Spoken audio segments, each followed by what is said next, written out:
السلام عليكم ورحمة الله وبركاته. ازيكم يا حبايبي؟ عاملين ايه؟ يا رب كده تكونوا بخير. رمضان كريم عليكم يا احلى متابعين في الدنيا.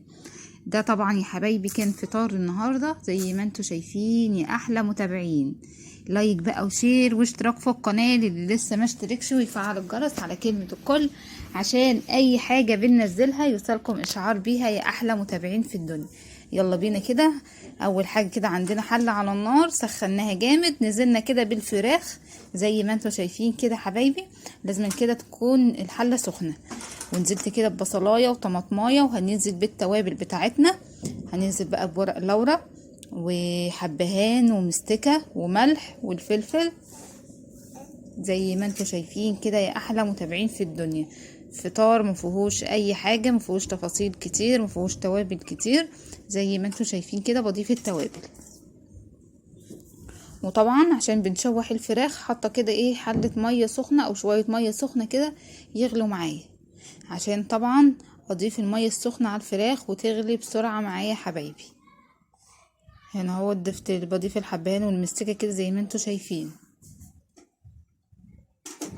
تتشوح كده اقلبها على الجنب التاني.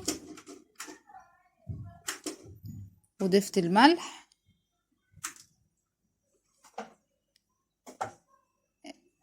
هنا كنت بجيب بس فوطه ايه امسك بيها.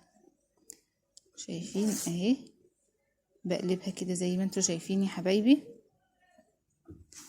عشان تتشوح كده ايه في الجنبين زي ما انتوا شايفين يا احلى متابعين. كده كانت اتشوحت معايا خلاص.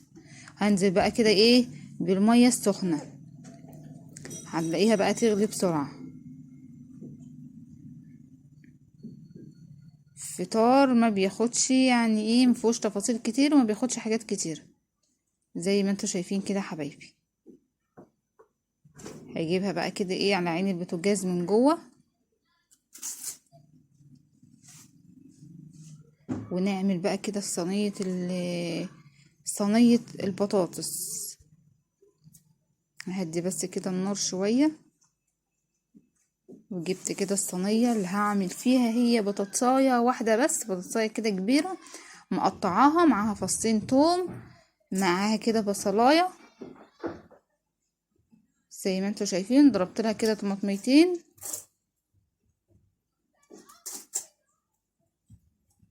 بضيف بقى كده الملح وهضيف فلفل اسود حابين، ونضيف بقى مكعب المرقة عشان تدينا كده طعم جميل، ورشة فلفل برضو زي ما انتوا شايفين كده حبايبي.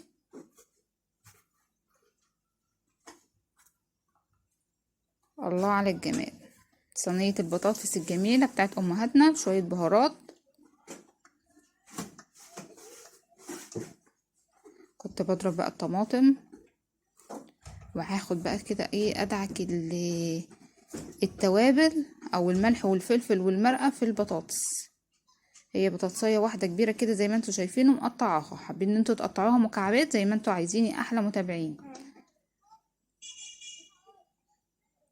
رصيتها بقى كده في الصينية، وهنضيف بقى كده الايه الطماطم. كانت الطماطم تقيلة شوية فهجيب شوية مية في شفشق الخلاط، وهضيفهم برضو كده على الصينية اهي. شوية زيت او رشة كده من الزيت بس. نسيبها بقى نولع عليها. شايفين بعد كده ايه ما استوت ممكن ندخلها الفرن، لكن ايه هدخلها كده ايه تاخد. شايفين استوت خالص ازاي. هدخلها بقى كده تحت الشواية تاخد لها كده ايه اللون الاحمر الجميل. وهنا الفراخ بتغلي عندي اهوت، وهحمر بقى ايه الشعرية عشان نعمل الرز بالشعرية. ممكن اللي احنا كمان نعمل رز ابيض زي ما انتوا شايفين كده حبايبي. حلة سخنت عندي برضو على النار، نزلت برضو كده بشوية من الزيت،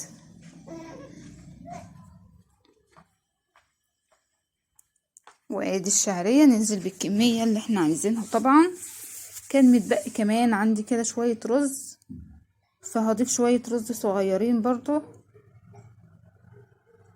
وهضيف بقى الرز الابيض على الرز بشعرية.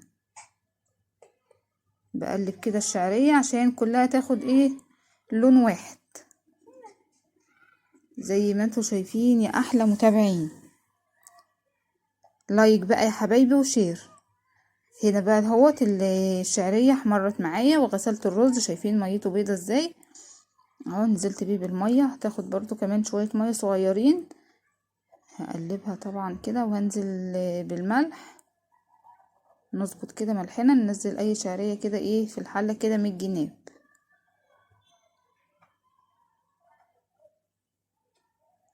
الله على الجمال. أكلة بسيطة ومفيهاش تفاصيل كتير ولا أي حاجة،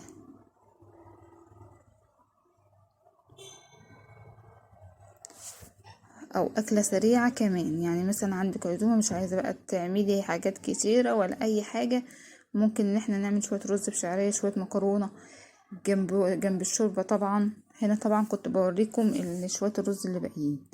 هنا بقى يلا بينا نغرف الأكل. شايفين الرز بعد ما استوى معانا مفلفل وجميل ازاي بنغرف. وشايفين صينية البطاطس، وهنا الفراخ كنت حمرتها.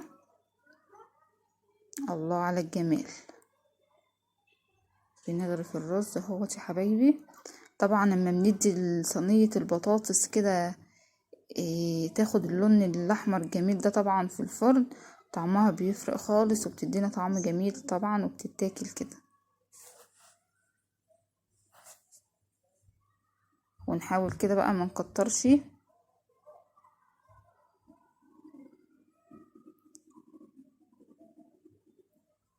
كده غرفنا الرز. نشوف بقى هنغرف ايه. نشيل الحلة دي خلاص كده على جنب. نغرف بقى، نجيب طبق كده وايه ونغرف البطاطس. ننشفها شوية كده في الفرن يا حبايبي زي ما انتوا شايفين. يعني مش مخليه فيها ايه يعني صلصة او دمعة كده اهي.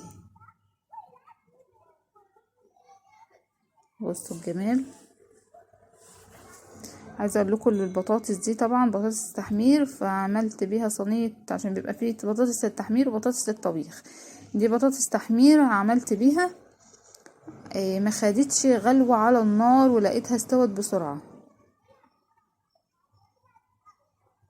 غير بطاطس الطبيخ. يلا بينا نجيب بقى نغرف الشوربه،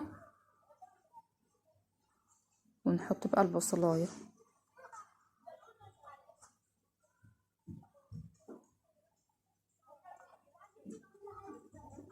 وادي البولة التانية.